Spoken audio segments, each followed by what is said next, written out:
الحمد لله نحمده ونستعينه ونستغفره ونعوذ بالله من شرور انفسنا ومن سيئات اعمالنا من يهده الله فلا مضل له ومن يضلل فلا هادي له أشهد أن لا إله إلا الله وحده لا شريك له وأشهد أن محمدا عبده ورسوله أما بعد فأعوذ بالله من الشيطان الرجيم بسم الله الرحمن الرحيم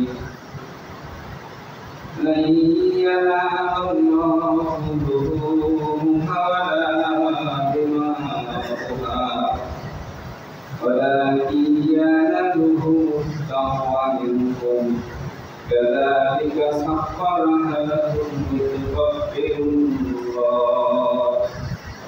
لتكبروا الله على ما هداكم وبشر المحسنين صدق يا رب العالمين اللهم صل على محمد وعلى آل محمد كما صليت على إبراهيم وعلى آل إبراهيم إنك حميد مجيد اللهم بارك على محمد وعلى آل محمد كما باركت على إبراهيم وعلى آل إبراهيم إنك حميد مجيد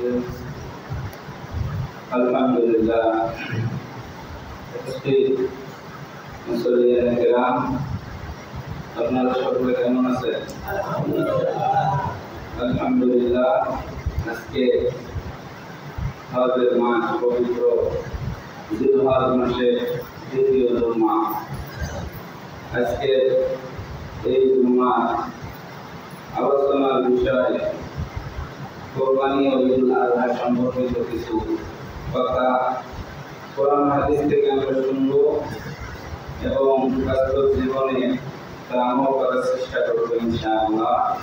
আল্লাহ যেন আমাদেরকে তৌফিক দান করেন, সকলে বলি আমিন। আজকে এই জুম্মায় যারা আমরা সুস্থ অবস্থায় দুনিয়াবী সকল কাজকর্ম থেকে আলাদা হয়ে আল্লাহ তাআলার কুদরতি কদমে সেজদা দেওয়ার উদ্দেশ্যে যারা আসতে পেরেছি তারা শুরুতেই আল্লাহ তাআলার দরবারে শুকরিয়া আদায় করি, সকলে বলি আলহামদুলিল্লাহ। দরুদ ও সালাম পাঠাই আমাদের নবীর প্রতি, সকলে বলি সাল্লাল্লাহু আলাইহি ওয়াসাল্লাম। আমরা গত জুম্মায় কোরবানি বিষয়ে কিছু কথা শুনেছি এবং কোরবানির কিছু শিক্ষা সম্পর্কে জেনেছি। আজকে আরো কিছু মাসলা মাসাইল এবং কোরবানি বিষয়ে কিছু কথা আমরা শুনবো ইনশাআল্লাহ। রাজি আছেন তো সবাই? আমরা আজকে আলোচনা এখান থেকে শুরু করব। আসলে কোরবানি কার উপর ওয়াজিব, এখান থেকে শুরু করে আরো কিছু মাসলা মাসাইল আছে, আমরা সেগুলো ধারাবাহিকভাবে বলার চেষ্টা করবো এবং শুনবো ইনশাআল্লাহ। কোরবানি কার উপর ওয়াজিব, এই কথাটি দুইটি মত আছে। একদল উলামায়ে কিরাম একটি হাদিস উপস্থাপন করে একটি মত দিয়েছেন, আরেকদল উলামায়ে কিরাম আরেকটা মত দিয়েছেন। এই দুইটি মতের একটি মত হলো একটি পরিবারের পক্ষ থেকে একটি কোরবানি দিলেই কোরবানি আদায় হয়ে যাবে, এটি একটি।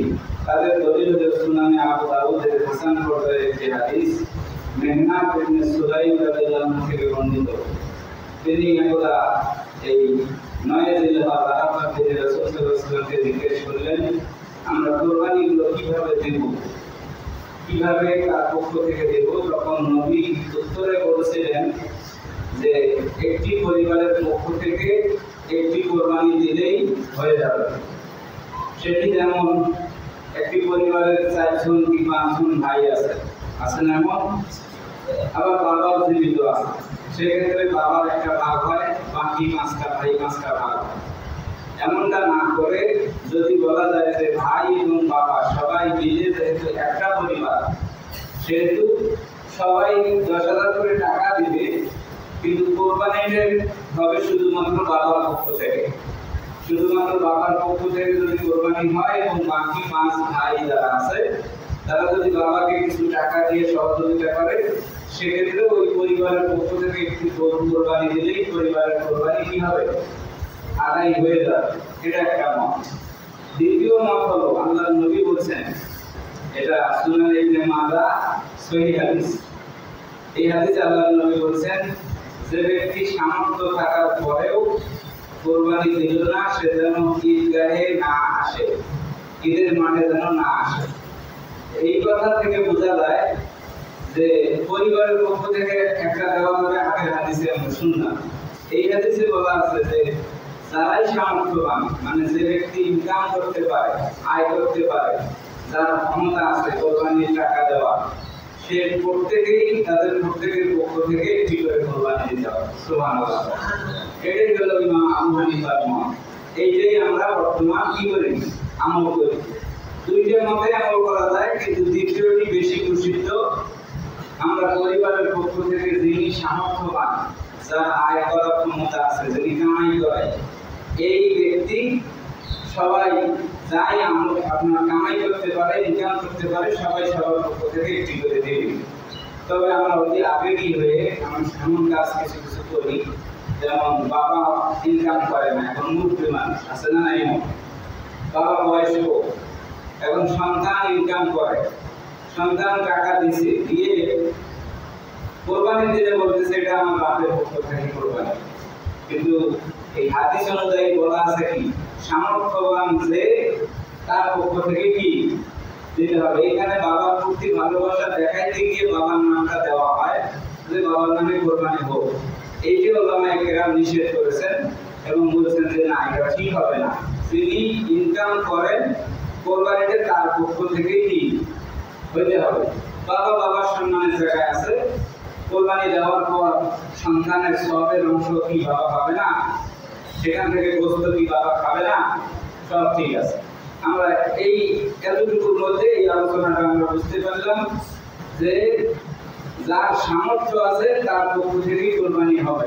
অন্য কোনো ভালোবাসার মানুষের পক্ষ থেকে কি কোরবানি দেওয়া হবে? আমি ভালোবাসি আমার মায়ের নামে, আমার বাবার নামে কোরবানি দেওয়া যাবে না। আমি ইনকাম করি, আমার নামে কি দিতে হবে। এটা একটা। দ্বিতীয় কথা হলো আপনার ঋণ থাকলে, অনেকের আমাদের ঋণ আছে না নাই? ঋণ আছে কিন্তু কোরবানি দেওয়ার জন্য প্রস্তুতি নিছি, এইটা কতটুকু জায়েজ বা কিভাবে কি করা যায়? অনেকে ঋণ এমন ঋণ করে সেটা হলো হালকা, আবার কেউ বেশি ঋণ করে, এমন আছে না নাই সমাজে? কারো ঋণের পরিমাণ বেশি, কারো ঋণের পরিমাণ কম। সেক্ষেত্রে এখানেও দুইটি সিস্টেমে কাজ করতে হবে। সেটাই হলো ঋণ গ্রহীতা, যিনি পায়, যিনি টাকাটা পাবে, ধরেন আমার কাছ থেকে একজন টাকা পাবে, তিনি এমন ভাবে চাপ দিচ্ছে টাকা, যে টাকাটা কোরবানির আগেই না দিলে কি হবে? সমস্যা হতে পারে। সেক্ষেত্রে কোরবানি না দিয়ে তার ঋণটাই পরিশোধ করা কি উত্তম। আর যদি এমন যে না ভাই কোরবানি দিয়ে যাচ্ছে, সারাসারি করো, আমারটা পরে আসতে সুস্থে দেন, তাহলে কি কোরবানি করা যায়, বুঝছেন তো? আর যদি হয় না হুজুর একবারে চাপ দেয়, কিন্তু আমার কিস্তি কিস্তি একটা জায়গা থেকে ঋণ নেওয়া আছে, সেখানে কিস্তি কিস্তি দিয়ে পরিশোধ করি, কর্জে হাসানা নেওয়া আছে, তাই যদি সুদ নয়।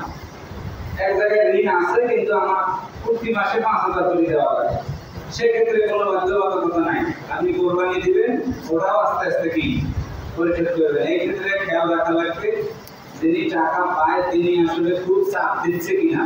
তিনি যদি সত্যি বলে থাকে যে না ঈদের আগেই আমার টাকা লাগবে, তাহলে কোরবানি বাঁচিয়ে কি করা লাগবে? টাকা পরিশোধ করা লাগবে। কারণ শহীদ যারা হয় আল্লাহর রাস্তায়, তাদের সব গুনাহ মাফ হলেও আরেকজনের ঋণ পরিশোধ হয় না। এই জন্য ঋণ পরিশোধ করে দুনিয়া থেকে আমাদেরকে যাইতে হবে। কোরবানি বাদ দিয়ে আগে কি করতে হবে? ঋণটা পরিশোধ করতে হবে। তবে ধার দেওয়া বা হাওলাত দেওয়ার একটা হাদিস আছে, শুনছেন কি না জানি না, সুন্দর একটা হাদিস। সেটি হলো, এখানে যদি কেউ কাউকে টাকা ধার দেয়, নবী বলছেন কেউ যদি 5 দিরহাম, 10 দিরহাম, 100 দিরহাম, সেই সময়ের কথা। এখন বর্তমানে অনুবাদ করতে গেলে যদি একজন আমার কাছ থেকে 100 টাকা ধার নেয়, সে ধরেন যে আগামী 20 তারিখে দেবে, নিয়ত করছে, আমার বলছে যে 20 তারিখে দিব, তাহলে 20 তারিখ পর্যন্ত ওই 100 টাকা প্রতিদিন দান করা, সদকা করার সব আমার আমলনামায় যোগ হবে। এটা হলো ধার দেওয়া হাদিস। আর যদি 20 তারিখ আসছে কিন্তু 80 বলতেছে, ভাই আপনাকে বলছি 20 তারিখে দিব, কিন্তু কার্যক্রমে আমার 20 তারিখে টাকাটা আমি ব্যবস্থা করতে পারিনি, আমার আর 5টা দিন সময় দেন, আছে না? এমন যদি হয় তাহলে সেই 20 তারিখ থেকে 25 বাকি 5 দিন 100 দ্বিগুণ 200 টাকা দান করার সব আমলনামায় যোগ। এই জন্য টাকা ধার যদি আমরা পারি সামর্থ্য অনুযায়ী, তাহলে দেওয়া যায়। তাই যদি যুগ ধরে দিয়ে তুমি না সব হইতে থাকবে এমনটা না, যদি ধৈর্য ধরে থাকতে পারেন তো ভালো। এটা হলো ধার দেওয়ার হাদিস। তারপরে এই যে তাকবীরে তাশরিক আজকে ফজর থেকে শুরু হয়েছে নাকি? ফজর থেকে শুরু করে 9, 10, 11, 12 4 দিন কয়েকটা নামাজ, 4 5 20, আর পরের দিনে ফজর, যোহর, আসর কয়েকটা হলো 23 ওয়াক্ত। এই 23 ওয়াক্ত নামাজের পরে অন্তত একবার পুরুষেরা ধরে মহিলারা আসতে তাকবীরে তাশরিক পাঠ করতে হবে। এটা কুরবানির অন্যতম একটি মাসলা বা বিধান। এখন 7 ভাগে কোরবানির ক্ষেত্রে কত জন্মায় বলছিলাম, 7 ভাগে কোরবানির ক্ষেত্রে 7 জনেই নামাজি হলে উত্তম, অবশ্যই উত্তম, অবশ্যই এটা হওয়া দরকার। কোনো কারণে একজন যদি বেনামাজি হয়, তার কারণে ভাগটা দেওয়ার সমস্যা হইতেছে, সেই ভাই বা সেই ব্যক্তি নামাজ কি মাফ আছে? সে যদি চায় ভাই এতদিন যা ভুল হয়েছে, আজকে থেকে তওবা করলাম, 5 ওয়াক্ত নামাজ আজ থেকেই শুরু করলাম, আমার অন্তত ভাগত নেন, তাহলে নেওয়া যাবে কি না? যদি তওবা করে। আর যদি কয় না, নামাজের হিসাব নাই আমার, ওটা আমি ওয়াদা করতে পারি, সেক্ষেত্রে ওই এখন বাকি 6টা খুঁজে নিলে যে মোর মতো বেনামাজি 6টা কে আছে, তাহলে ওরা একটা ভাগ হবে। 6টা বেনামাজি এক ভাগ, যেহেতু সমস্যা হয়েছে বেনামাজি ধরো নিয়ে, তাহলে 6টা বেনামাজি আলাদা 6টা ভাগ হবে, 7টা, আর 7টা নামাজি একটা হবে। কোনো সমস্যা আছে? আর যদি মনে করেন না বেনামাজি কি সুদ করবে আছে না, যে সুদ করে 7টা আলাদা 7টা ভাগ, কিন্তু যদি বলতে না ঘুষখোর 7টা আছে, যে 7টা দিন ঘুষখোর একটা ভাগ, এই তো সমস্যা হচ্ছে না নাকি? মাসলা দৌড়ে হলো কি অবস্থার প্রেক্ষিতে এখন যা নেওয়া না, আরেকজন হলো এনজিও লোন করা আছে, তো এনজিও লোন আর কয়জন আছে সেগুলো 7 জন একটা নাও, এই তো হবে। আল্লাহ আমাদের বোঝার তৌফিক দান করুন। কেন কথাটা বললাম? আমরা তো মুসলমান, আমাদের লজ্জা হওয়া দরকার। মুসলমানের তালিকায় নাম থাকবে যে ইবাদতটা করবে সেটা হলো নামাজ। সেটা কি? আমি যে মুসলমান এটা পরিচয় দিতে গেলে প্রথম কি করা লাগবে? নামাজ পড়তে হবে। নামাজ নেই তার মানে আমি মুসলমানের খাতাতে নেই, আমার তো কোরবানি কিসের? এটা একটু আমরা মাথায় রাখবো এবং আমল করার চেষ্টা করবো। এবার এসে 7 জনকেই সমান টাকা দিতে হবে। ধরেন 7,214 টাকা আছে ভাগে, আছে না এমন? এখন ওই 14 টাকাটা দেয় নাকি, 14 টাকাটা তুই দিস, ওই বিকাশে কি হোক মুদিমালা যা এমন আছে না, এইটা না দিয়ে মনে যেন কুটমুদি না থাকে, কেউ যদি বলতে না পারে যে 14 টাকা কম দিছিস, একেবারে যেটা ভাগে আসে সেটাই হিসাব কি দিবেন। এবং যেদিন জবাই করবেন 7 জনের সমান পরিশ্রম করার চেষ্টা করবেন। একজন যার টঙ্গত বসে সিগারেট টানবেন, আর 6 জন ধরে কাবাগাবি করতে খাওয়া হবে।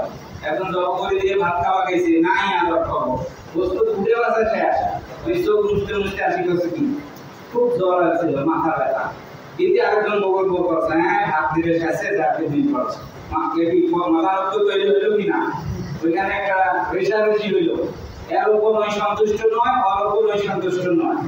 এখন এই কাজ করতে করতে হাসি গেছে, আরেকজন বসে থেকে হাসি গেছে, আছে না নাই? একেবারে সমান ভাবে সমানভাবে কাজ করার জন্য 7 জনকেই সেদিন প্রস্তুত থাকতে হবে। কেউ যেন বলতে না পারে ওই আনা কাজ কম করছে এই আনা বেশি করছে। 7 জনকেই কাজ সমানভাবে করতে হবে এবং যদি ভাগে 7 জন হয় অবশ্যই বস্তুটা পরিমাপ করবেন একেবারে কাঁড়া কাঁড়া ওজন দিয়ে। এক টুকরো হাঁটিও যেন ওই জানিত পক্ষে আরেকজনের পাশে কম অথবা বেশি না যায়। সামনে না বললেও বাড়ির যা বলবে কি এটি বড় একটা গোষ্ঠীর পাতা দিচ্ছে আছে না নাই, ওই হয়তো বলতে পারে। এই জন্যে ওই সুযোগটা রাখাই যাবে না। মনোমালিন্য তৈরি হয় এমন কোন কাজ ওই ভাগে কোরবানি কি করাই যাবে না।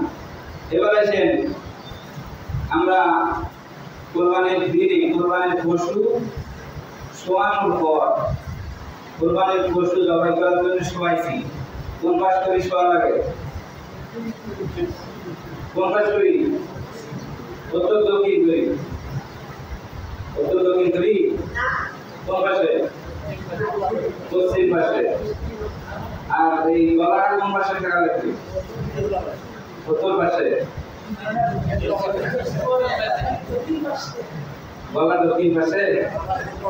আচ্ছা হোক, কিবলামুখী হইলেই হইল। কিবলামুখী হইলেই কি হইল? এই জবাই করার পর একটা বিষয় আছে, মানে গরু কেউ জবাই করেন নাই, শোয়াইছেন, হাত পা বান্ধা শেষ, ওদের ওপর 7 জন ঘোড়া দিয়ে থাকা, 7-8 জন ঘোড়া দিয়ে আছে না নাই, গরুটা যাতে উঠতে না পারে। গরুটা কষ্ট হইতেছে না, দেখেছি কিনা বলেন? হয়েছে না? কষ্ট হইতেছে না? এই অবস্থায় কিছু ভাই আছেন হঠাৎ করে আমি একটা বার করি, হুজুর এই যে এই 7টা ভাগ আমার বাপ, আমি, আমার ভাই, আমার চাচা, আমার বেরো আছে না নাই এমন? আচ্ছা আপনার বাপ চাচা কি দিবে চেনে না? আল্লাহ চেনে না? যারা ফেরেশতারা দায়িত্বে আছে তারা কি আপনার গ্রাম, আপনার মহল্লা, আপনার বাপ, আপনার বাপের বাপ, তার বাপের বাপ জানে কি না? আপনি যদি নিয়ত করছেন যে এই 7 জন মিলি কোরবানিতে আমরা ভাগ দেব, সেদিন কি আল্লাহ দেখে নাই যে এই 7 জনের টাকাটা একটা করছে? এই 7 জন মিলি কোরবানির প্রস্তুতি নিছে, এই 7 জন মিলি কোরবানিটা দেওয়া হচ্ছে, এটা আল্লাহ জানে কি না? তো ও কেন আমলনামা করতে হবে? কেন আমলনামা করতে হবে? আর এই ভুলটা আমরা করি যে হুজুর এই 7 জনের নামে দেন, কারণ নামে কোরবানি হবে? কার নামে হবে? আল্লাহর নামে। কোরবানি হইতে হবে কার নামে? আল্লাহর নামে। আমার পক্ষ থেকে দেন, এতটুকু বলতে পারেন হুজুর আমাদের এই 7 জনের পক্ষ থেকে আল্লাহর নামে কোরবানিটা দেন, বলেন ভালো করে।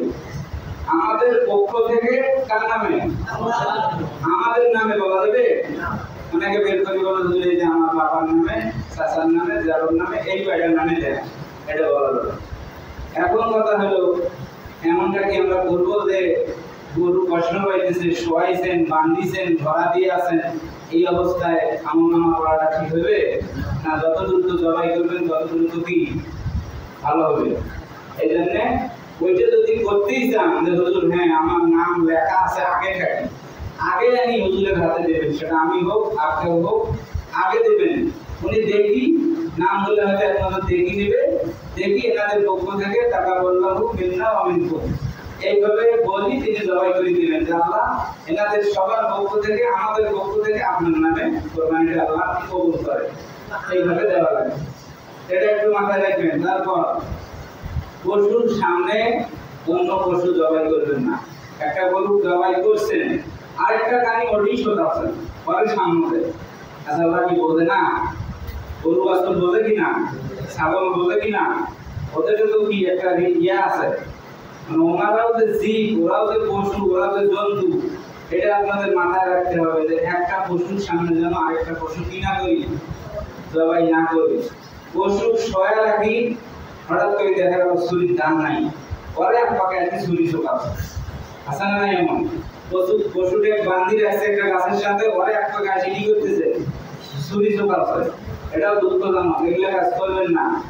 আর অবশ্যই অবশ্যই ধারালো ছুরি, একেবারে পায়ে হাত দিয়ে যদি বলতে বলেন হুজুর পা ধরা লাগবে আমাদের সবার, আমরা দিয়েছি, অন্তত ড্রাইভারটা ছুরি নিয়ে এসে দিন আসি বলবেন না হুজুর এটা নেন, এটা অন্তত বলবেন না। কারণ গরুর এক রকমের সমান, একটা ঠ্যাঁস মারার সাথে সাথে যদি গলাটা না কাটা যায় তাহলে গরুকে কি পরিমাণ কষ্ট পায়, আর যিনি জবাই করে তার কি পরিমাণ কষ্ট হয় এটা আপনারা আমরা জানি। এই জন্য অবশ্যই কোনো ব্যাটনের ছুরি, যেমন ধরেন খ্যাঁচ মারছেন ছুরি নাকা হয়ে গেছে, আছে না নাই এমন, এটা করা যাবে না। ধারালো ছুরি আগে পরীক্ষা করবেন, হাত দিবেন, দিয়ে কোনো কিছু কাটার চেষ্টা করবেন, দরকার হয় নিজে হাত দিয়ে পরীক্ষা করবেন, একটা ভালোভাবে যেন কাটে, একটা সর্বোচ্চ যেন সোফা হয়, এটা সর্বোচ্চ মাথায় রাখবেন, খেয়াল রাখবেন। এটা ছাড়া গরু কষ্ট করে, আর জবাই করার শর্তই হলো ধারালো ছুরি লাগবে। ধারালো ছুরি ছাড়া গরু ওই কোরবানি করার পশুটা কি করে, কষ্ট পায়।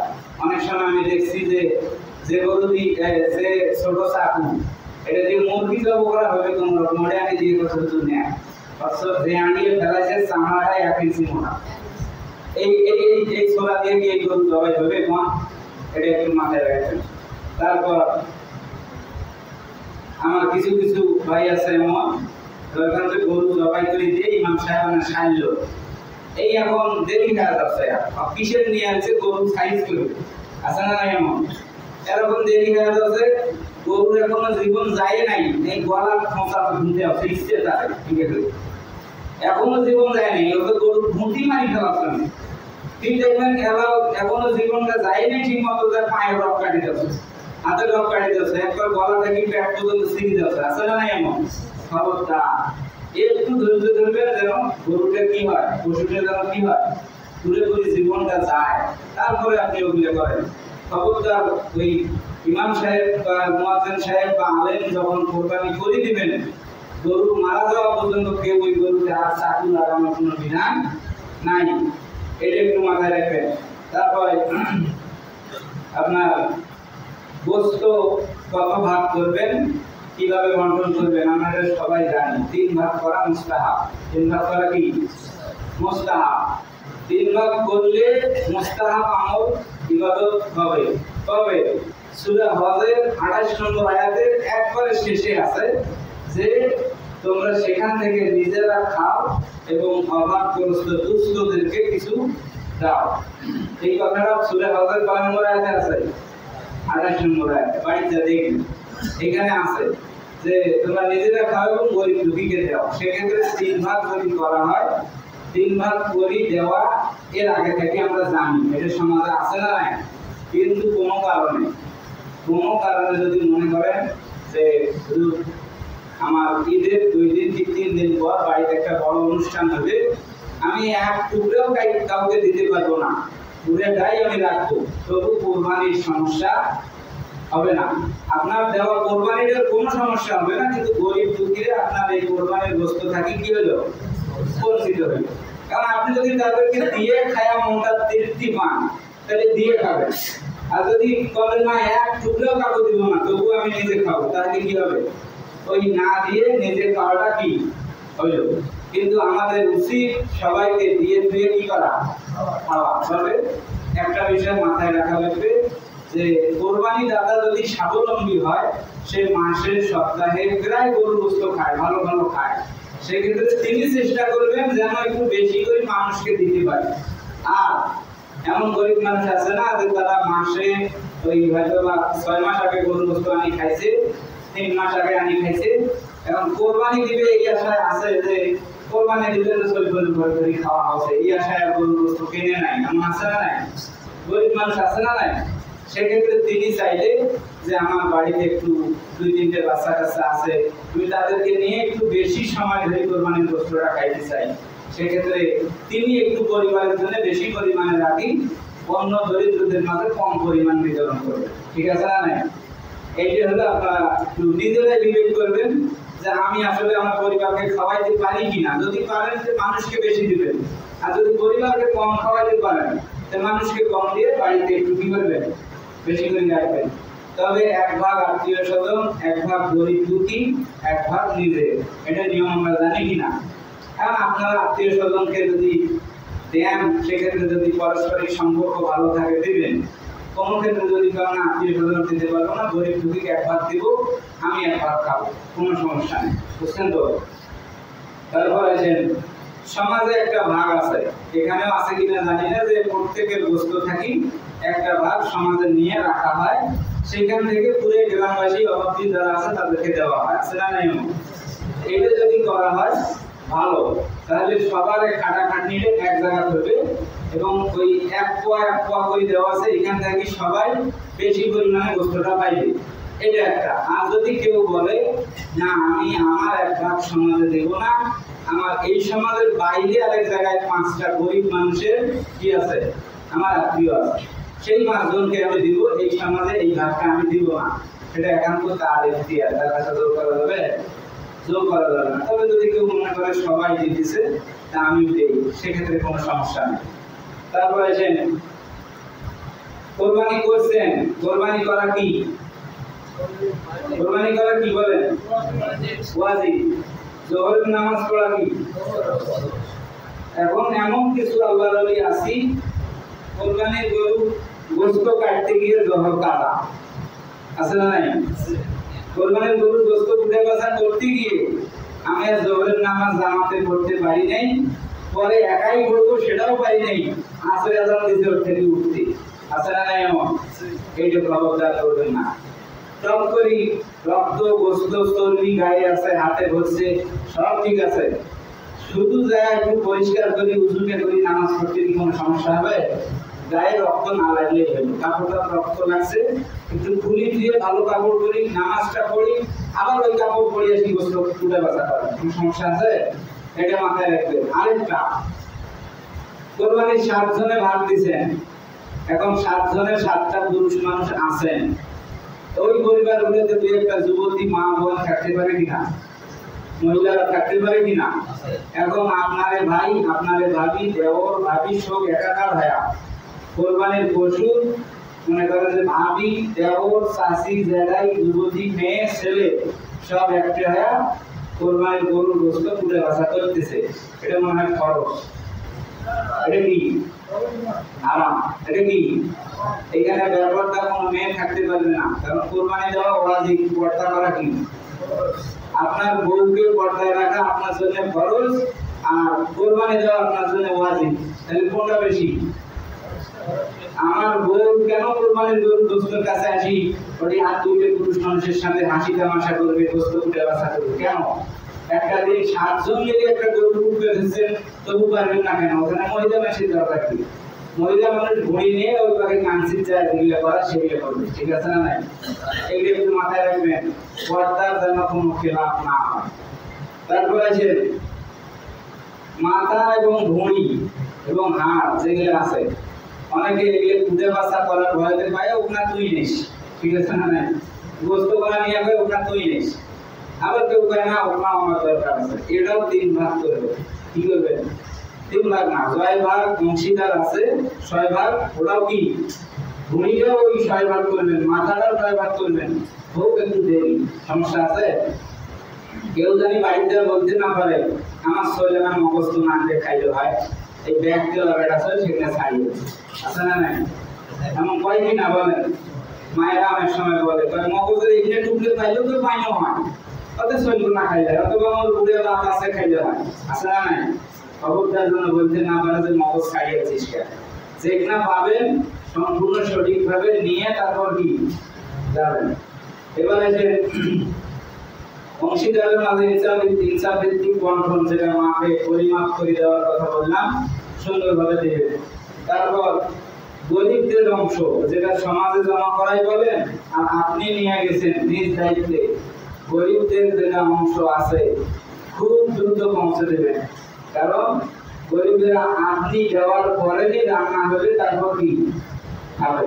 এখন আপনি কোরবানি করছেন, এর মধ্যে গোশত কুটে বাছা হয়েছে, 2-1 জন আছে, আপনি তাদের যদি সাথে সাথে কিছু দিয়ে দেন খুব বেশি অসুবিধা হবে, কয় এখন না পরে এসে জানি সময় হয় নাই অলরেডি হয়নি, সেই ক্ষেত্রে সর্বোচ্চ চেষ্টা করবেন গরিব দুঃখীকে আগে পৌঁছানো, তারা যেন না খায় আগে নাগরিক পর্যন্ত থাকি তারপরে রান্না করে খাবে এমনটা যেন না হয়, বুঝছেন তো সবাই, মানে গরিব দুঃখীর যেটা হক এটা দ্রুত দিবেন, দ্রুত মানে যত দ্রুত সম্ভব পৌঁছে দেবেন।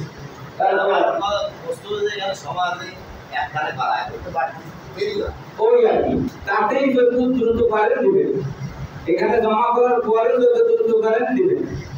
তারপরে যে নিজের পশু নিজের কোরবানির আপনার যেটা পশু, এটা নিজে জবাই করে কি সুন্নত। তবে এখন সুন্নত আমল করবে যায় আপনি রক্ত দেখলে ভয় পান, অথবা জব করবে দেখলে আপনার হাত কাঁপে, অথবা জব করবে যায় কয়টা রক কাটা লাগবে, কোনটা কাটলে গরুকে তাড়াতাড়ি মারা যাবে সেটা না করি, জব করবে ধরতে রক্তের নাকি বলি আসেন গরু দিয়ে এখন হুজুর তাড়া ধরে বেড়াবে, এমন করা যাবে না। সুন্নত আমল করতে যায় এমনটা করা যাবে না। গরু উঠি যেন দৌড় না মারে, যদি পারেন যে না আমি পারবো আমার অভ্যাস আছে, নিজের কোরবানিটা আল্লাহর রাস্তায় কি করেন নিজেই দেন, এটা সুন্নত। আর যদি কোন যে না একটু অপেক্ষা করি ইমাম বা মুয়াজ্জিন বা আরেকজন আলেম কেউ হোক তার কাছ থেকে নেব, তাহলে সেই হবে না। আর তারপর আছে আপনার কোরবানিকারীকে পারিশ্রমিক, কোরবানি যিনি করে দেবেন সবাই যিনি করবেন, সেটা ইমাম হোক মুয়াজ্জিন হোক পাড়ার অন্য কোনো আলেম হোক যে কেউ হোক, পারিশ্রমিকটা আলাদা। পারিশ্রমিক কি আলাদা? পারিশ্রমিক মানে কি সবাই করে দিল সেটার বিনিময়ে কিছু দেওয়া। তবে মাথায় রাখবেন কোরবানির গরু গোশত মাথা অন্য কোনো কিছু বা চামড়া এগুলো এমন হয়েছে যে হুজুর ওই হুজুর কোরবানি করে দিচ্ছে ওই হুজুরের জন্য মাথা রাখো, খবরদার, এটা বিনিময় করা একবারে হারাম। বিনিময় করা কি মানে ওই গরু আল্লাহর রাস্তায় কোরবানি হয়েছে, এটা একমাত্র আল্লাহর জন্য। কার জন্য? এইটা দিয়ে আর কোনো বিনিময় চলবে না, কোনো পারিশ্রমিক চলবে না। আপনি আলেমের কাছ থেকে জবাই করে দিয়েছেন, 7 জনে 10,000 5,000 7,000 করে দিতে পারছেন কিনা, সেখানে 50 টাকা করে যদি আপনি হুজুরকে হাতিয়ে দেন সেক্ষেত্রে কি খুব বেশি কষ্ট হবে? অথবা সবার 7 জনের টাকা এক জায়গায় করে সেটা হুজুরকে দেবেন, যেভাবে হোক সেটা যে কেউ হোক। কিন্তু এটা দেওয়ার পর যদি মনে করেন না হুজুরকে একটু কষ্ট দেওয়া দরকার, সেক্ষেত্রে ভালোবাসা মহব্বত আর বাইরের বিষয়ে দিলে আছে সেগুলো দিলে দিতে পারবেন, না দিলে কি নাই। এখন এটা মাথায় রাখবেন যে পারিশ্রমিক অবশ্যই দিতে হবে, সেটা যে কেউ জব করুক নিজে বাড়তে। পারিশ্রমিকটা এটা আপনারা অবশ্যই এটা হবে না, কারণ যদি গোশত দেন এই হুজুরকে জবাই করে দিল সেই জন্য গোশত দিলাম তাহলে হবে না, তাহলে এটা কোরবানির ক্ষেত্রে হবেই না, কারণ ওই পশু থেকে কোনো বিনিময় চলবে না। ওইটার পারিশ্রমিক হিসেবে হুজুরকে 80 কি 100 কি 1 টুকরা গোশত দিলাম হুজুর জব করে দিছে এই জন্য হবে না। হাদিয়াটা আলাদা, আপনার পারিশ্রমিক আলাদা দিতে হবে। তারপর যদি মনে করেন হুজুরকে খাবার নাই কিছু গোশত দিব দিলেন, যদি বলেন না দিব না দেব। এটা হলো আসল এবং সঠিক মাসলা। আপনারা আরো যে একটু শুনে দেখুন। তারপরে যে অনেক কথা থাকলে আমরা পরে বলবো ইনশাআল্লাহ। এখন আসেন আলোচনা আরো কিছু আছে, শেষ করা লাগবে। কোরবানির পশু থেকে কোনো কিছু বিক্রি করা যাবে না। যেমন আমরা চামড়া বিক্রি করি, টাকা দেই হাফিজি মাদ্রাসায়, ঠিক আছে না নাই? দেই কিনা এদিক শোনেন, চামড়া বিক্রি করি হাফিজি মাদ্রাসায়, টাকা দেই কিনা? এই যে যদি চামড়া বিক্রি করি হাফিজি মাদ্রাসায় না দিয়ে ডাইরেক্ট চামড়াটাই যদি ওই হাফিজি মাদ্রাসায় পৌঁছে দেওয়া হয়, ভাই এটা আপনি বিক্রি করি কত হয় না, তাহলে কোনো সমস্যা হবে? অথবা ওই হুজুরকে যদি বলা যায় যে ভাই আপনার লোক পাঠান বা একটা ভ্যান পাঠালেন, আমাদের এই মহল্লায় 7টা কি 10টা গরু জবা হয়েছে, চামড়া পাটা নিয়ে যান, বাজার দরে বিক্রি করে আপনার মাদ্রাসার কাজে লাগান, হবে কিনা? এটা করবেন। চামড়া নিজের পায়ের জুতা বানানো যাবে, পোশাক বানানো যাবে, এবং যদি বলেন যে না চামড়া খাওয়া যাবে সেটারও প্রসেসিং আছে। একটা উত্তপ্ত গরম পানিতে চামড়াটা দিয়ে পশমটা নিয়ে ফেলার পর ওটা একদম গরুর ঘুড়ির মতো শিক মেঘনি কাটিও কি কেউ কেউ খায়, এটা নিয়ম আছে, খাওয়াটা যায়, এটা একটা বিষয়। তারপরে যে গোশত, কোরবানির গোশত অমুসলিমকে দেওয়া যাবে। আপনার বাড়ির পাশে কোন একটা হিন্দু খ্রিস্টান বৌদ্ধ আপনার সাঁওতাল বা অমুসলিম কেউ আছে, সেক্ষেত্রে আপনার কোরবানির গোশত তিনি যদি খেতে রাজি থাকে তাহলে তাকেও কি গোশতটা দেওয়া যাবে।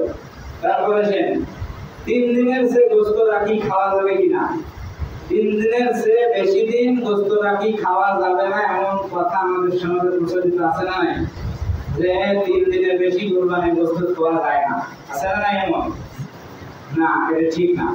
কোরবানির গোশত উনি ওনারটা যদি পরের কোরবানি পর্যন্ত খায় তবু কি সমস্যা নাই, তিনি যদি রাখি খাইতে পারে খাক, তবে একেবারে কাকু এক টুকরে দেয় নাই দিয়ে সারা জীবন ধরে খাইতে আছে, এটা একটু বেকার দেন দিয়ে দিয়ে আপনারটা আপনি 1 বছর ধরে খান, কোনো সমস্যা নেই। তারপর রক্ত, গোবর, হাড্ডি, হাড় যেগুলো আছে আমরা জবাই করার পর দেখা যায় যে ওই রাস্তা দিয়ে 7 দিন আর যাওয়া যায় না, আছে না নাই?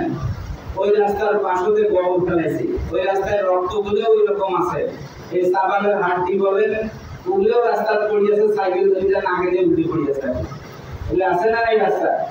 রাস্তার কোনো ময়লা আবর্জনা ওই কোরবানির পশুর রক্ত, হাড়, গোবর এগুলো যেন পরিবেশ দূষিত না হয়, সর্বোচ্চ সতর্ক থাকবেন যে কোরবানির এই উচ্ছিষ্টগুলো দিয়ে যেন মানুষ ক্ষতিগ্রস্ত না হয়, এটা খেয়াল রাখবেন।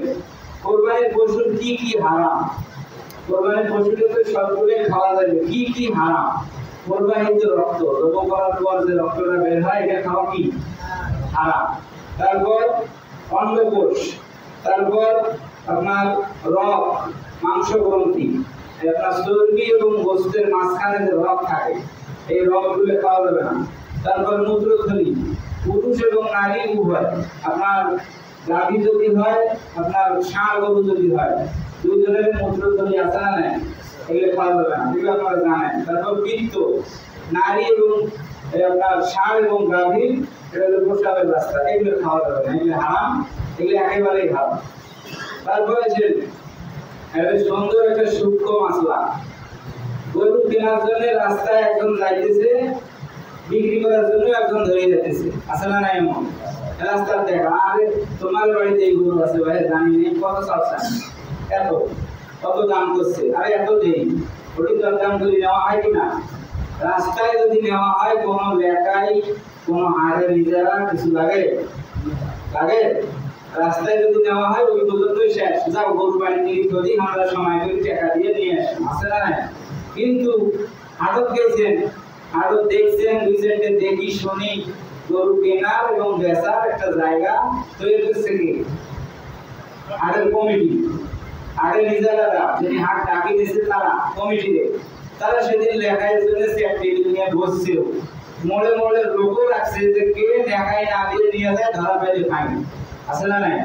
স্যার গরুর হাটটা লাগার ব্যবস্থাটা কি করছে বলেন? কে করছে? আল্লাহ করছে, কমিটি করছে। কে করছে? হাটের যারা কমিটি তারা করছে। এখন ওরা যদি ওই ব্যবস্থাটা না করতো আপনি কি ওইখানে গিয়ে দেখি শুনে গরু কিনতে পারতেন? বলেন পারতেন? কারণ আপনি গেছেন পরিবার পরিচিত একজনের দেখা, ভাই তোরা গরু ধরে আনছেন, হ্যাঁ তোর দাম এত, গরুটা ধরে বাড়ি যাও, অমুক দিনে যা টাকা দিয়ে নিয়ে আসুন, এটি ওনার লেখাই দিবে লাগে।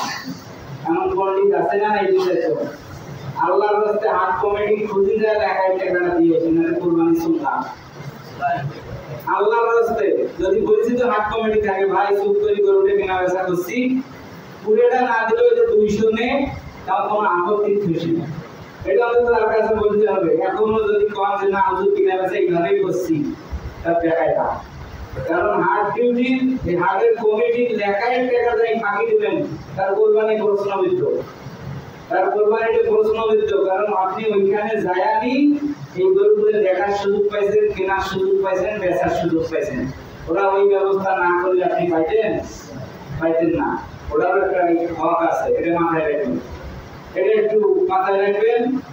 আর কোরবানির গরু এখন জব করছেন, পা ধরিয়েছেন না কি ধরিয়েছেন, সেলফি তুলি ইস্তেদারে ফেসবুক তোলবা, একদিনের পয়সায় গেঞ্জি দিয়ে কিনছে, ওই এখন বলে একদিনের পয়সায় কিনছে, খবরদার গেঞ্জি এই দেখা, সেলফি তোলা, ভিডিও করা, লোক দেখানোর জন্য যেন কোরবানি না হয়। আপনি কত বড় কোরবানি দিচ্ছেন এটা আল্লাহ দেখবে না, আপনি কতটুকু ঈমান নিয়ে কোরবানি দিচ্ছেন এটা কে দেখবে? এটা আল্লাহ দেখবে। মাথায় থাকবে তো সব বিষয়। এখন এসে আলোচনা শেষ। কোরবানি কবুলের কয়েকটি শর্ত আছে, যে কয়টা শর্ত পালন করলে কোরবানি কবুল হওয়ার সম্ভাবনা বেশি, পসিবিলিটি হাই। সেটা হলো আপনার কোরবানি কবুলের শর্ত বেশ কয়েকটি, তার মধ্যে 8টি হলো শর্ত, আরো আছে, কম বেশি করলে করা যাবে। আল্লাহর সকল বিধান মানতে হবে, মানতে না পারলে মানার মানসিকতা থাকতে হবে। 1 নম্বর শর্ত। আমরা কি চাইলেই আল্লাহর সব বিধান পালন করতে পারি, মানতে পারি? কিন্তু না, এই কথা বলার দূর দূরে মানা যায়, ওরা একটা ফালতু বিষয়, এই কথা বলা যাবে? এই দেশে এমনও কিছু নেতা আছে, কোরআন হলো ধাঁধাবাজি, আছে না নাই? কে কে শুনছেন জানি না, দলের নাম না নিলাম, ওই দলের এক নেতা বলছে যে এই কোরআনটা হলো ধাঁধাবাজি। আউযুবিল্লাহ বলেন, কোরআন কি ধাঁধাবাজি? কোরআন ধাঁধাবাজি যে ব্যক্তি বলতে পারে তার কোরবানি মনে হয় আল্লাহর কাছে কবুল হবে না। মাসলা আপনারাই দেন যে হুকুম আল্লাহ দিয়েছেন, বিধান আমি পালন করার চেষ্টা করি, কোনো কারণে দুই একটা পারি নেই, আছে না এমন? সেক্ষেত্রে উঠলেও আল্লাহ আমি তৌফিক দিলে করতাম, এই মন মানসিকতাটা থাকতে হবে আল্লাহর হুকুম পালনের ব্যাপারে, তাহলে কোরবানি কি কবুল হয়, একটা শর্ত পূরণ। 2 নম্বর, জীবন আদর্শ মানতে হবে কার? আদর্শ মানতে হবে কার? একদম রাসূল যে তরিকায় কোরবানি দিয়েছে, রাসূলের জীবনের সবগুলো আমল নিজের জীবনে নিতে হবে, তাহলে কোরবানি কবুল হওয়ার দ্বিতীয় শর্ত পূরণ হবে। কার আদর্শ মানা যাবে দুনিয়ায়? সাইদি সাহেবের, মতিউর রহমান নিজামী, ইরশাদ চাচা, তারপর আপনার শেখ মুজিবের আদর্শ, আমরা সবাই জিয়ার সৈনিক বলা যাবে না? আমরা সৈনিক কার? আল্লাহ, আল্লাহ রাসূলের, আমাদের নেতাকে বিশ্ব নবী। এইটা মাথায় রাখা লাগবে, তাছাড়া অন্য কিছু করলে কোরবানি কবুল হওয়ার সম্ভাবনা নাই। তারপর আসেন, বিশুদ্ধ নিয়ত থাকতে হবে। কি নিয়ত? সূরা বাইয়িনার 5 নম্বর আয়াতে আল্লাহ তাআলা বলেছেন, মামা উমিরু ইল্লা লিয়াবুদুল্লাহ মুখলিসিনা লাহুদ্দিন। একেবারে আদিষ্ট হয়েছিল আল্লাহ তাআলার পক্ষ থেকে যে বিশুদ্ধ চিত্তে আল্লাহর বিধানটা মানতে হবে। এই কোরবানি দিনছি, আমার বাড়িতেও গরুর গোশত খায় না দেখি হুজুর খাসি কিনছি, আমার বাড়িতেও ছাগলের গোশত খায় না দেখি গরু কিনছি, উদ্দেশ্য কোন দিকে গেল? উদ্দেশ্য বাড়ির দিকে গেছি। আমার বাড়িতেও ছাগলের গোশত খায় না হুজুর, কম দেয়, এজন্য গরু কাটতেছি। আমার বাড়িতেও ছাগল গরু খায় না, এজন্য ছাগল কাটতেছি, এমনটা বলা যাবে? কোরবানি দিচ্ছি এক নম্বর আল্লাহর জন্য, এতে আমার খাওয়া হবে, পরিবারের খাওয়া হবে, গরিব দুঃখীর খাওয়া হবে। কোনো সমস্যা আছে? এটা বলা লাগবে। কারণ এখানে আমি যে আয়াত তেলাওয়াত করছি আপনাদের সামনে, সেটি হলো সূরা হজের 37 নম্বর আয়াত। এই আয়াতে আল্লাহ তাআলা বলতেছেন, লা ইয়ানালাল্লাহু লুহুমুহা ওয়ালা দিমাউহা ওয়ালাকিন ইয়ানালুহু তাকওয়া মিনকুম। আল্লাহ বলেন যে আমি কোরবানিকৃত এই পশু গোশত নেই, রক্ত নেই। কে বলছেন? আল্লাহ নিজে বলছেন যে কোরবানি যে করা হয় পশুকে, এটা রক্তেরও আমার দরকার নেই, গোশতেরও দরকার নেই, আমার দরকার তাকওয়া। কিসের? ঈমান কতটুকু আছে আপনার, আপনি কতটুকু সঠিক নিয়তে কোরবানি দিবেন, এইটা আল্লাহর দরকার। আল্লাহর ওই যে ধুনি, আপনার হাড়ি, মাথা, ঠ্যাং এর দরকার আছে, রক্ত, গোশত আল্লাহ কি ফেরেশতা জিবরাইল পাঠিয়ে দিয়ে কয় না 5 নিয়ে এসে দিই, তোরা বিরিয়ানি ভাত করে খা? বুঝে? কোনদিন ফেরেশতা গোশত দিবেন? আল্লাহ চায় না, আল্লাহ চায় তাকওয়া, ঈমান। এটা একটু মাথায় রাখবো যে একমাত্র আল্লাহর সন্তুষ্টির উদ্দেশ্যে কি করতে হবে? কোরবানি দিতে হবে। তারপর কোরবানিটা হইতে হবে হালাল টাকা। কি টাকা? হালাল। হারাম টাকা দিয়ে কোরবানি কি হবে? কবুল হবে? কোরবানির ফজিলত অনেক। নবীকে আল্লাহ নবীকে সাহাবীরা জিজ্ঞেস করেছেন, নবী কোরবানি কি? নবী বলেছেন, সুন্নাতা আবিকুম ইব্রাহিম, এটা তোমাদের আব্বার সুন্নাত। কার সুন্নাত? ইব্রাহিম আলাইহিস সালামের সুন্নাত। তারপর বলছে যে তোমরা যদি কোরবানি দাও, সেক্ষেত্রে যে পশুকে কোরবানি করা হবে তার শরীরে যতগুলো পশম থাকবে, চুল থাকবে, এই পরিমাণ পশমের পরিমাণ সওয়াব আল্লাহ কোরবানি দেওয়ার আমলনামায় লিখে দিবেন। তাহলে সওয়াব বেশি না কম? এই জন্য এই ফজিলতের ওয়াজ শুনি, গরু চুরি করে আনি কোরবানি দেওয়া যাবে নাকি? ছাগল চুরি করে আনি, রাস্তা দিয়ে যাচ্ছেন, দুমদুমে একটা খাসি দেখি মার্সেলকে তুলে নিয়ে গেছেন, বাড়িতে যখন পৌঁছেন যে কোরবানি করছি হুজুর, এবার খাসি আল্লাহ দিছে একটা। কে দিছে? হুজুর কাছে তোরা না কোরবানি টাকা করে পাই না, কিভাবে কোরবানি? হুজুর রাস্তার পাশে আনি দিছি, কারণ যে ওয়াজ করছেন তোমরা তাতে কোরবানির ফজিলত মিস করা আমার দ্বারা সম্ভব নয়। আমি চুরি করে কোরবানি দিছি, যে চুরি করলে না গুনাহ, তাহলে ওটা আমি জানি, ওটা জানি চুরি করলে যে গুনাহ হয় এটা আমি জানি, কোরবানি করলে যে সওয়াব হয় সেটা তো আপনি বলছেন, মাঝখানে গোস্তটা খাইলাম এটা খাও, এই হলো ফতোয়া। এগুলো ফতোয়া দেওয়া যাবে না, এটা মাথায় রাখবে। তারপর আপনার হালাল টাকার কোরবানি দিতে হবে, কারণ হারাম টাকার কোরবানি কোনোদিন কবুল হবে না। শরীয়ত নির্ধারিত পশু দ্বারা কোরবানি দিতে হবে। শরীয়ত বলছে এখানে আপনার বাহিমাতুল আনআম, গৃহপালিত পশু, কোন বন্য প্রাণী কোরবানি দেওয়া যাবে না, এটা কোরবানি কবুলের আরেকটা শর্ত। তারপর পশুর মালিক হইতে হবে। গরু আদি নিছেন, ছাগল আদি নিছেন, কোরবানির সময় আছে, আইডারও না হয় যাবো হবে না। কোরবানির করার যে পশুকে আপনি কোরবানি করবেন এটার অবশ্যই আপনার টাকা দিয়ে কিনে মালিক হইতে হবে, না বাড়ি পোষেন এইরকম মালিক হইতে হবে। আইডারই পশু কোরবানি করা যাবে না, আইডারের হুকুম থাকতে হবে, ঠিক আছে না? নাই অনেকগুলো কথা আরো আছে, আমি আর বলতে চাই না, মোটামুটি এগুলো বলা শেষ। গত জুম্মায় কয়েকটি প্রশ্ন করা ছিল আমার কাছে, 3 থেকে 4টি প্রশ্ন। সেটা হলো কোরবানির মাসলার মতো, যে হুজুর কান কাটা, শিং ভাঙা, অন্ধ এইগুলো পশু দিয়ে যেহেতু কোরবানি হয় না, কোন ইমামের যদি চোখ কানা থাকে, হাত খোঁড়া থাকে, পা খোঁড়া থাকে, বা একটা অঙ্গ বিকল, কিন্তু তিনি হলেন ইমাম, তার পিছনে নামাজ হবে কিনা এটা জানার অনেকের আগ্রহ এবং আগে প্রশ্ন করছিল। এটা উত্তর হলো কোরবানির মাসলা ইমামের বড় কোনোদিন খাটবে না। কোরবানির মাসলা কোরবানির কাছে, ইমামের মাসলা ইমামের কাছে। কথা হলো যদি লোকটা অন্ধ হয় কিন্তু তার তেলাওয়াত সুন্দর, তার গেটআপ সেটআপ ভালো, সুন্নতি লেবাস আছে, তার দ্বারা ইমামতি হবে কিনা? অবশ্যই হবে। যদি অন্ধ হয়, প্রমাণ উম্মে মাকদুম রাদিয়াল্লাহু আনহার নাম শুনছেন কিনা? নবী সাহাবী, নবীর একজন সাহাবী ছিল উম্মে মাকদুম, কি নাম? উম্মে মাকদুম, অন্ধ সাহাবী, চোখে দেখতেন না, কানা, অন্ধ সাহাবী। নবী যখন মদিনায় কাজে বাইরে কোথাও ব্যস্ত থাকতেন তখন সেই সাহাবী আযান দিতেন এবং নামাজ পড়াতেন। এর চেয়ে বড় দলিল লাগবে আরো? অন্ধ মানুষের পিছনে নামাজ হবে যদি সূরা কেরাত শুদ্ধ হয়।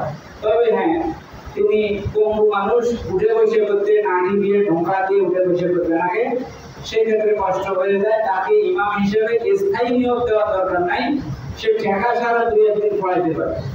কিন্তু একেবারে তাকে জানি শুনি একটা মানে মানুষকে উঠে বসে করতে কষ্ট হয়, পিছনে মুসল্লিদের সমস্যা হয়, এমন লোক কি নিয়োগ দেওয়ার দরকার নাই। বুঝছেন তো সবাই? তবে যদি একটা হাত একটু খাটো হয়, ঘাড় একটু ডেঙ্গা হয়, অথবা একটা পা একটু খাটো হয়, ইমামতি করাইতে কোনো সমস্যা নাই। আরো কি জানার আছে কিছু? আরেকটা কথা হলো ঈদের দিন কবর জিয়ারত করা যাবে কিনা। আমরা সাধারণত ঈদের দিন ফজরের সময় কবর জিয়ারত করছি, হয়তো আজকেও করছি, কেউ কালকেও করব।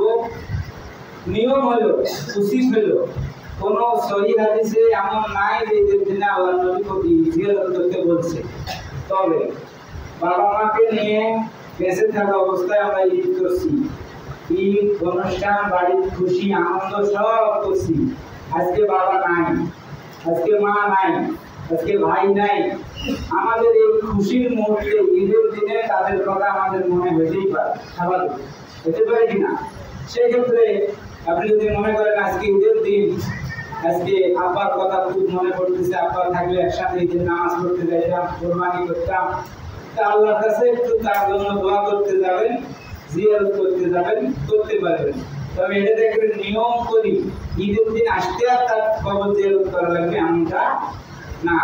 আপনি ঈদের দিনে গেছেন, 5 দিন পর আবার যান, 10 দিন পর আবার যান, পেটের ঘাস কাটতে গেছেন, শরীর পবিত্র আছে, কবরের পাশে দাঁড়ায় আল্লাহ আমার আব্বাকে মাফ করে দেন, বলা যাবে কিনা?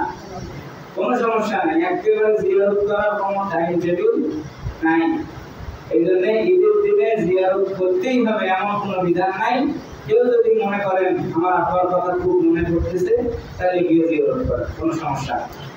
তারপর বাহির থেকে দেখতে ভালো মনে হয় লোকটা, ভিতরে ভিতরে ইনকাম হারাম না, কি কোথায় ইনকাম করে, কিভাবে টাকা রোজগার করে, এমন যদি হয় সেক্ষেত্রে অত ঘাটাঘাটির দরকার নাই যে অফ নিয়ে ভাগ দেওয়া যাবে কিনা। আপনি বাইরে থেকে দেখছেন লোকটা নামাজ পড়ে, লোকটা ভালো, দেন ভিতরের গোনার খবর আল্লাহ জানে আর উনি জানে, কত ঘাটাঘাটি করার দরকার নেই। তারপরে সে এইখানে সমাজের বিষয়, এর আগে হয়তো বা আফজাল ভাই ছিল এক পাশ থেকে কোরবানি করে আসছে, এই পাশের লোক হয়তো বা দেরিতে কোরবানি করা হয়েছে বা ওদিক শেষ এদিকে আসতে দেরি হয়েছে। তো সেই বিষয়টা আপনারাই এবার একটু পরামর্শ করবেন, যেহেতু আমাদের মুয়াজ্জিন সাহেব যোগ্য মানুষ, তিনি যদি মনে করেন, আপনারা যদি মনে করেন যে না মুয়াজ্জিন সাহেবের কাছ থেকেও আমরা কিছু জবাই করে নেব, আমার কাছ থেকে কিছু জবাই করে নেব, তাহলে আমরা একটু সমন্বয় করি জবাই করতে পারবো ইনশাআল্লাহ। আর কারো কিছু জানার আছে? সামলাতে হাফিজি মাদ্রাসা নিয়ে যাচ্ছি, আমরা তো সামলা হাফিজি মাদ্রাসা দিইনি, আমাদের গ্রামের তাদেরকে আমরা দিই, অথবা সিটিতে তাদেরকে আমরা দিই। কোনো সমস্যা নেই, কোনো সমস্যা। চামড়াটা হলো বললাম তো, যদি আপনি নিজে ব্যবহার করতে পারেন, জুতে বানাইতে পারবেন, আপনি পোশাক বানাইতে পারবেন, আবার প্রসেসিং করে যদি খাবার বস্তুগুলো খাইতে পারবেন, আর যদি মনে করেন না এটা আমাদের দরকার নাই, যে সমাজের একটা গরিব মানুষকেও যদি আমাদের ভাই নিয়ে যা বিক্রি করে পারে ভাই নিস, কোনো সমস্যা নেই। হাফিজি মাদ্রাসার যেহেতু এতিমখানা আছে সেহেতু আমি বললাম, অনেকে সিটি দেয় মোহতামিমেরা, হাফেজ সাহেব বাংলা দিয়ে যায়, সালাম দিতে না, এমন লোক হাফেজ ও হাফেজ হাফেজ বাংলা দিয়ে যায়, সালাম দেয়, সালাম দেয়, কানি যদি সালাম দেবে, আমরা অর্ডার দিতে কানি যদি বলেন যে সালাম দিয়ে দাও, ভাই বুঝি তুল না, সালাম দেওয়া সুন্নত, নেওয়া হলো কি ওয়াজিব, এজন্য খেয়াল রাখবেন। আল্লাহ আমাদের সবাইকে কবুল করে।